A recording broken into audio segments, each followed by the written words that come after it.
Look at a report card.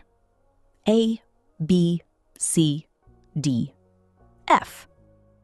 5 letters, and one of them is missing. There's no E. You probably know this one. It gets passed around. The E was taken out because parents kept reading it as excellent. That explanation is roughly right. It is also not the interesting part, because the story everyone tells that in 1898, 1 year after this whole system was invented, a college quietly swapped the E for an F, didn't happen. That is not what the record says. What actually happened in 1898 is stranger, and it's the thread that unravels the whole thing. So here's the real question. Not why the E is missing. Who decided that a C means average? Start with what existed before, because it's almost nothing. For most of the history of formal education, there was no scale. A teacher wrote you a description or ranked you against the other students in the room. That was the entire apparatus. At Yale in the 1780s, the president's records sort students into Latin categories. Optimy at the top, then the rest descending. Not scores, adjectives. At the College of William and Mary, a faculty report from 1817 sorts students into numbered groups. The ones listed under number 1 were the first in their classes. The ones under number 2 got a description: orderly, correct, attentive. Read that again. Orderly, correct, attentive. That is not a measurement of what a student knows. It's a character reference. Harvard has a passing mention of a student receiving a B in 1883. 1 letter, 1 time in the archive. No system around it. So by the 1890s, American education had been running for 2.5 centuries with no shared way of saying how a student was doing. Every institution did something different. None of it converted. Then, in 1897, Mount Holyoke College in Massachusetts published its grading rules. 5 letters, each pinned to a range of numbers, printed in the catalogue. It is the first full letter grade system anyone has been able to document. The historian of grading, Mark Durham, traced it there in 1993, and the college itself claims the same origin. Here is what it actually said. An A was 95 to 100, a 5-point band at the top. A B was 85 to 94, 10 points. A C was 76 to 84, 9 points. A D was 75.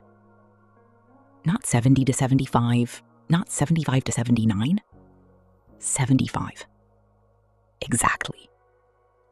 One number out of 100 was a D.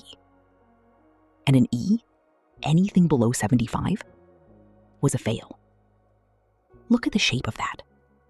5 points, then 10, then 9, then 1. The bands are different widths for no stated reason. Nobody surveyed a population of students and discovered the natural breakpoints of human ability. Somebody sat down with a 100-point scale and drew lines on it. And the 100-point scale underneath, the percentages the letters sit on top of, was borrowed from the same period. The 1897 scale lasted 1 year. In 1898, Mount Holyoke revised it. This is the moment almost everyone gets wrong. They did not replace the E with an F. They added the F, and they kept the E. The new scale tightened everything. B became 90 to 94, C 85 to 89, D 80 to 84. The E moved up, now 75 to 79, and now a passing grade. Below 75, a new 6th letter, F, for failed. 6 letters, A, B, C, D, E, F, all of them present at once, each one a clean 5-point band, which is the only tidy thing in this story. They had noticed the widths were ragged, and they fixed them. So in 1898, the E was not killed.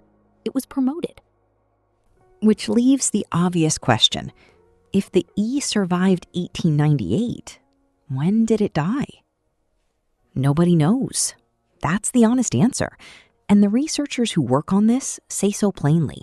It isn't clear exactly when or why the E dropped out. There's no document, no ruling, no meeting, no date. Which is itself the finding.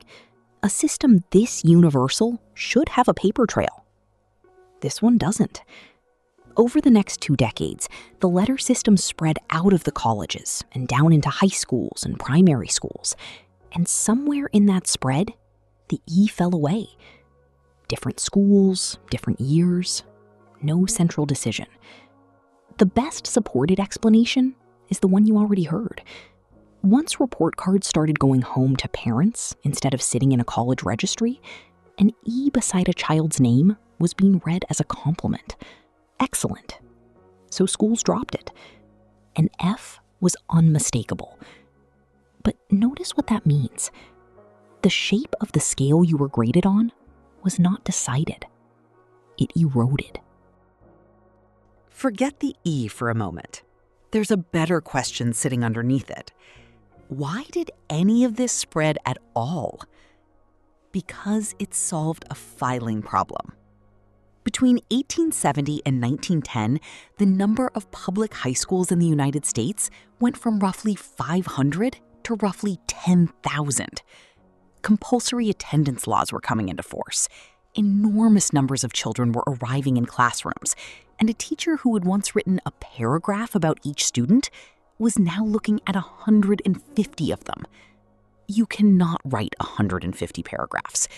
You can write 150 letters, and letters travel. A written description of a student is useless to an admissions office 2 states away. A B is legible anywhere. It fits in a column. It sorts. It files. That is the whole reason it won. Not accuracy. Throughput. And then, about 15 years in, somebody finally checked whether the numbers underneath the letters actually worked. In 1912, 2 researchers at the University of Wisconsin, Daniel Starch and Edward Elliott, took a single student's English paper and sent it out to more than 100 high school English teachers across different schools. Same paper, same assignment, score it out of 100. The scores came back ranging from 64 to 98. A second paper ran from 50 to 97. 15% of the teachers failed it. 12% gave it above 90. The same paper. The obvious objection is that English is subjective. So the following year, Starch and Elliott ran it again with geometry, a subject with right answers. One worked solution sent to 128 mathematics teachers. It came back scored anywhere from 28 to 95. Some teachers marked only the final answer, some gave partial credit for the working, some deducted for neatness. Starch and Elliott's conclusion was blunt. Whether a student moved up a year depended substantially on which teacher happened to be holding the pen. The 100-point scale wasn't measuring the student. It was measuring the marker. Now, watch what education did with that finding. It did not abandon grading. It did not go back to written descriptions. It reduced the number of categories. The argument was made explicitly at the time. If teachers can't reliably agree on a number out of 100, give them fewer boxes to choose from. 5 boxes instead of 100. 2 teachers who would have written 84 and 91 now both write B. The disagreement didn't go away. It got hidden inside the letter. That is what the A to F scale is. Not a finer instrument than the percentage. A coarser one. Adopted because it was coarser. And nobody was hiding anything. They thought fewer categories would make reading more reliable. And this was the fix available. But a box wide enough to hold 2 teachers who disagree doesn't resolve the disagreement. stops you seeing it. So, who decided a C means average? Nobody did. A C meant 76 to 84. Then it meant 85 to 89. Then it meant whatever your school decided this year. On a scale, a women's college in Massachusetts printed in a catalog in 1897 and rewrote 12 months later because the pans were untidy. It was never a measurement of a person. It was a filing convention, invented to move students through a system that had suddenly grown too large to describe them one at a time. And judged as that, it works. It has worked for 129 years. It's fast, it's portable, it fits in a column. It does exactly the job it was built to do. It just never had anything to do with what you know.